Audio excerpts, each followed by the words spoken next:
મામલતદાર અને મામો એક બ્રાહ્મણ હતો, બહુ કંગાળ હતો. તેણે વિચાર કર્યો કે મારી પાસે પૈસા નથી, પૈસા ન હોય તો જીવનમાં કંઈ અર્થ નથી, પણ બુદ્ધિ તો છે ને, તેથી પૈસા તો મળવા જોઈએ.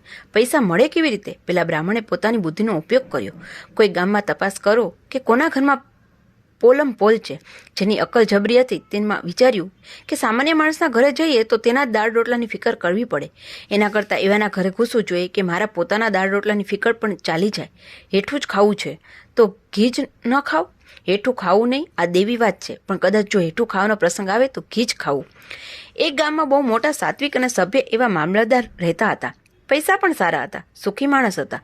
તેમનો મોટો બંગલો હતો. તાલુકાનો મામલતદાર એટલે એ કાળે ગામનો રાજા કહેવાય. આ ગરીબ બ્રાહ્મણ એના બંગલે ગયો. બહાર સિપાહી ઊભો હતો. બ્રાહ્મણે કહ્યું, અંદર જઈને કહ્યું કે મામા આવ્યા છે. ભગવાને માણસને અક્કલ આપીને તો કમાલ કરી છે. કોને ખબર ક્યારે અક્કલની શોધ કરી હશે ભગવાને, પણ તેમને અક્કલ હશે ત્યારે જ કરી હશે ને. મામાએ કીધું એટલે સિપાહી અંદર સંદેશો આપવા ગયો. મામલતદાર 4 લોકો સાથે વાર્તો કરતા બેઠા હતા. ત્યાં આવીને સિપાહીએ કહ્યું કે મામા આવ્યા છે. મામલતદારે કહ્યું, મોકલી દો અહીં. તેમને થયું કે આ પત્નીના મામા હશે. અંદર આવ્યા એટલે થોડી વાતચીત કરી. અંદર રસોડામાં સંદેશો ગયો કે મામા આવ્યા, તેથી ચા બનાવો. મામલતદારની પત્નીને એમ લાગ્યું કે પતિના મામા આવ્યા લાગે છે, કારણ પોતાના મામા તો છે જ નહીં. પત્નીએ મામા માટે ચા બનાવી મોકલી આપી. પછી જમવાના સમયે જમવા બેઠા. સૌ વાતો ચાલી રહી છે. જમી ઉઠ્યા. મામલતદાર ઓફિસે ચાલ્યા ગયા. આમ ચાલતું રહ્યું. થોડા દિવસ સુધી બેમાંથી કોઈ ખુલાસો ન કરે કે કોનો મામા છે. મામલતદારની પત્નીને ગુસ્સો આવ્યો કે આટલા દિવસથી એમના મામા આવ્યા છે અને ઓળખાણ કરવાની વાત કરતા નથી. હવે હું પણ સાને પૂછવા જાઉં? એમને નથી કહેવું તો મારે શું? મામલતદારને થયું કે મામા આવ્યા છે, પણ મારી સાથે ઓળખાણ પણ ન કરાવી. જવા દો, એમને જો ઓળખાણ ન કરાવી આપવી હોય તો મારે શું? 4 માણસો ઘરમાં રહે છે, ખાય છે, તેમાં 5મો મારે શું પડી છે કે પૂછું? આમ પતિ પત્ની મામાના વારામાં જુદા થઈ ગયા. ધીમે ધીમે મામાનું પોલ પગ પેસારો તો આગળ વધ્યો. તે તો ઘરમાં ધામા નાખીને બેસી ગયા. મામલતદાર અને તેની પત્ની બંને મળે ખરા, બીજી બધી વાતો કરે, પણ કોઈ આ મામાની વાત જ ન ઉપાડે. બંનેની વાત કાઢવામાં પોતાનું અપમાન લાગતું. જાણે કે આ બાબતમાં તો એક પૂર્વગ્રહ બંધાઈ ગયો.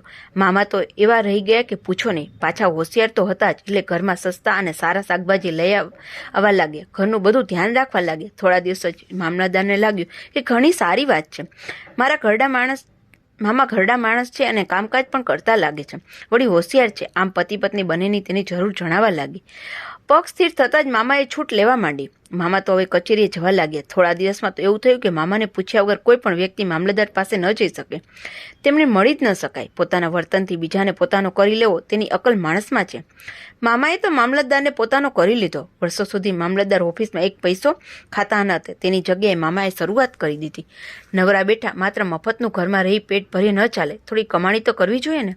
ઓફિસની બહાર બેસીને લોકો પાસેથી પૈસા લેવાની શરૂઆત કરી દીધી. કોઈને મામલતદાર પાસેથી સહી કરાવી કે બીજું કંઈ કામકાજ હોય તો મામાને લીલી નોટ આપવી પડતી. મામલતદારને થતું કે તો હું ચોખ્ખો છું, પ્રમાણિક છું અને લોકોના કામ કરી દઉં છું. વચ્ચે રહેલા આ મામા પૈસા લેવા લાગ્યા એટલે તો પછી ગામમાં વાતો થવા લાગી. લોકો બોલવા લાગ્યા કે શરૂમાં મામલતદાર બહુ સારા હતા, પણ હવે મામા આવતા જ પૈસા લેવાની શરૂઆત થઈ છે.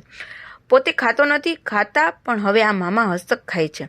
મામલતદારનો એક ગોળ તે ગામમાં રહેતો હતો. તેને થયું કે આ ખોટું થાય છે. અમારા યજમાન મામલતદાર તો આવા નથી, તેમને નામે આ મામો જ ચરી ખાય છે. હું આ મામાને બતાવી આપું. ગામમાં જ્યારે આ બાબતની ઉગ્ર ચર્ચા થવા લાગી ત્યારે એક દિવસ ગોર મહારાજ મામલતદારને ઘેર મળવા ગયા.